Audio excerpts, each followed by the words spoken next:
Ingabe kulokhu kudifenda nokukwebhana okuba khona ku-TikTok kubanga indawo yamaqhawe, kuphikiswana ngey'ngoma ngokuthi iyiphi ehamba phambili, ubani ongenhla. Ingabe lokho kukwebhana lokho kunawo yini umvuzo kwabanye abantu? Ngoba ku-TikTok maningi ama-live abanjwayo, maningi amavidiyo enziwayo, maningi ama-comment okushintshwana ngawo laphana kuphendulwana, kuphikiswana isikhathi eside. Uthole ukuthi kwesinye isikhathi gcina kungavunyelwana, kugcina ingaphumi futhi ne-answer le efunakalayo. Kodwa-ke umbuzo uthi kugcinelaphi? Laba bantu abasebenza kanzima kangaka bekhuluma amaqhawe bewadifenda, ngabe ukhona yini umvuzo okhona? Ngoba u-TikTok unzima, awukho lula. Kunzima ukuvuka ekuseni wenze i-content ngento eyodwa kodwa wenze izinto ey'hlukene. Wenze i-content ngomuntu oyi-one kodwa ukhuluma izinto ey'hlukile usuku nosuku. Kwesinye isikhathi uphosta even more than 3 times egameni lalowo muntu loyo. Wena as a person ukungaphosti ngawe, ungakhulumi ngawe, i-life yakho, nangama-goals wakho, nayo yonke into oyifisayo, ukhulume ngaloyo umuntu lo, mhlawumbe-ke uyiqhawe kwabanye bazomrifera kanjalo ukuthi iqhawe. Ukhona yini umvuzo? Ngoba abanye bayenza i-content enhle, baningi abantu abenza i-content legameni likaMthandeni SK, content e-clean, content engenagcobo, engenayo inhlabathi, engenachashaza. Umuntu wenza i-content obonayo ukuthi cha lo muntu uyamenzela u-SK, umenzela wani. Kunabantu abenza i-content kukhuzane enhle, content engenankinga, content efaka wonke umuntu ongayibukela, whether umthanda kakhuzane ungamthandi, ibe yinhle i-content.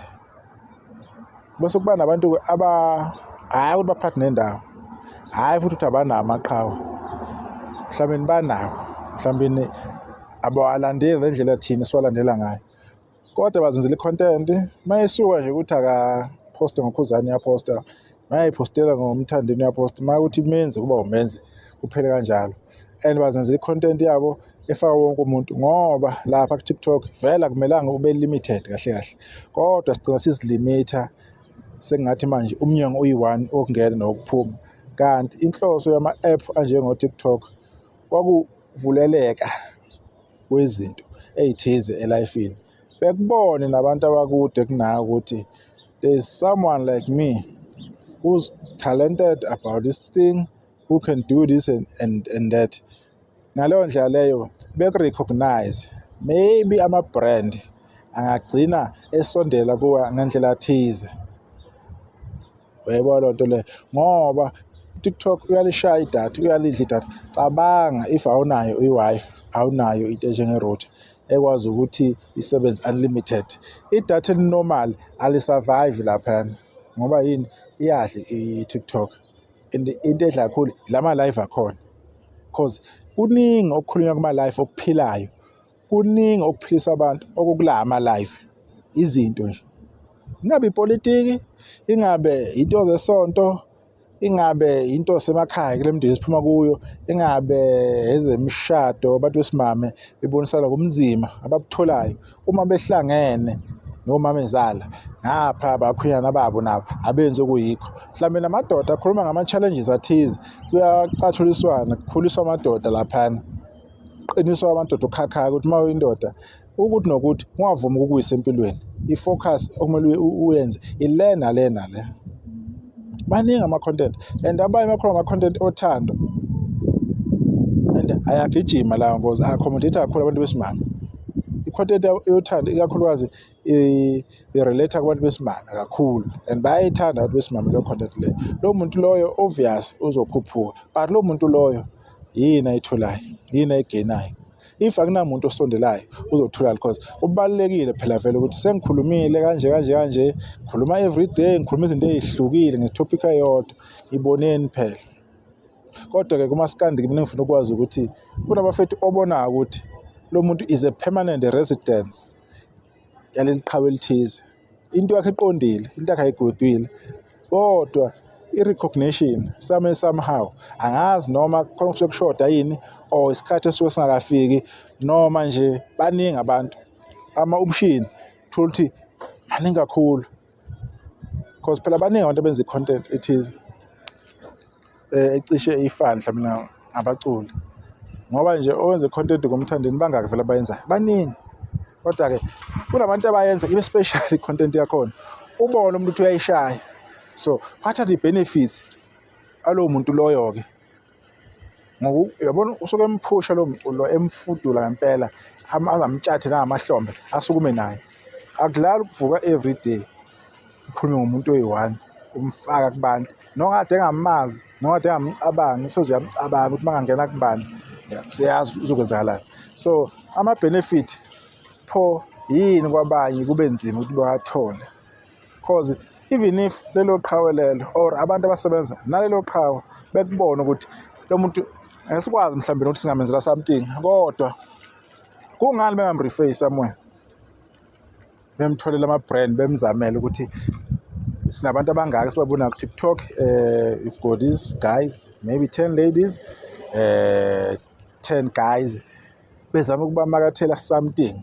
Kunama-deals lapha athize angama-startups, thothi i-deal is 1.5 mhlawumbe bangabakhulumela bebaphushele ngoba iyabonakala lento ye-digital isisebenza everywhere kunoma uba isebenza emculweni, isebenza nakubantu abaphilayo, isebenza sekuphusheni into ey'ningi namabhizinisi.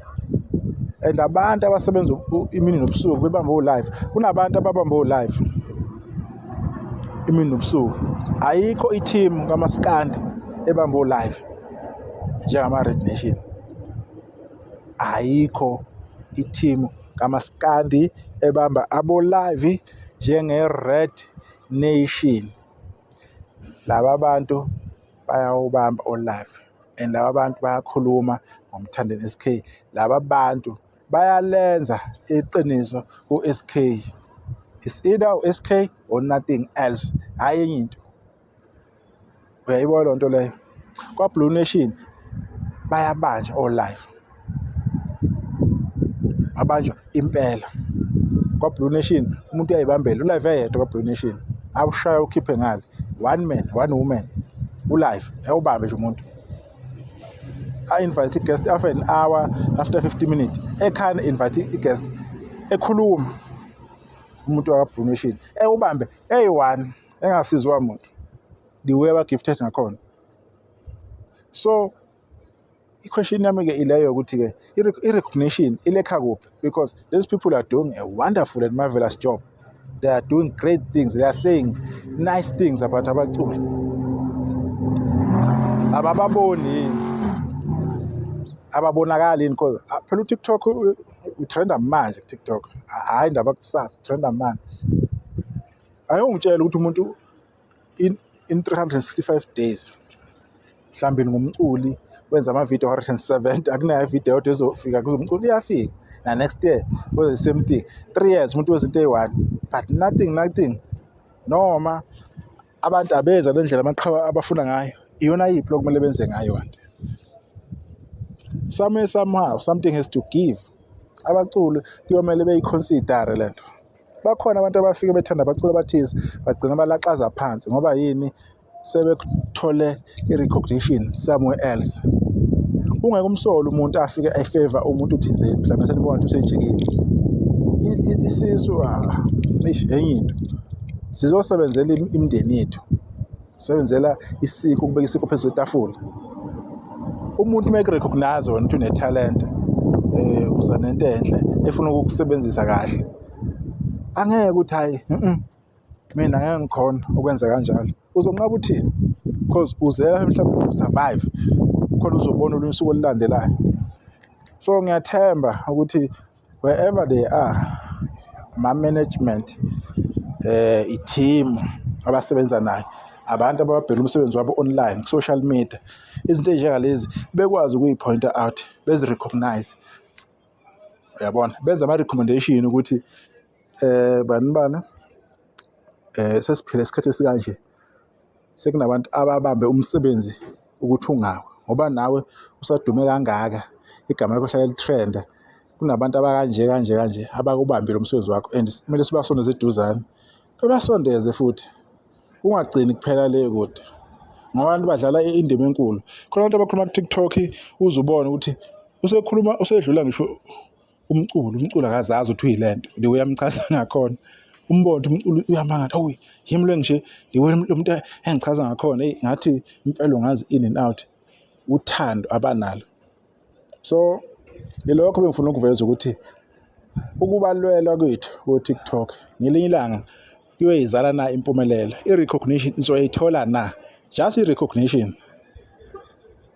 Ngiyabonga.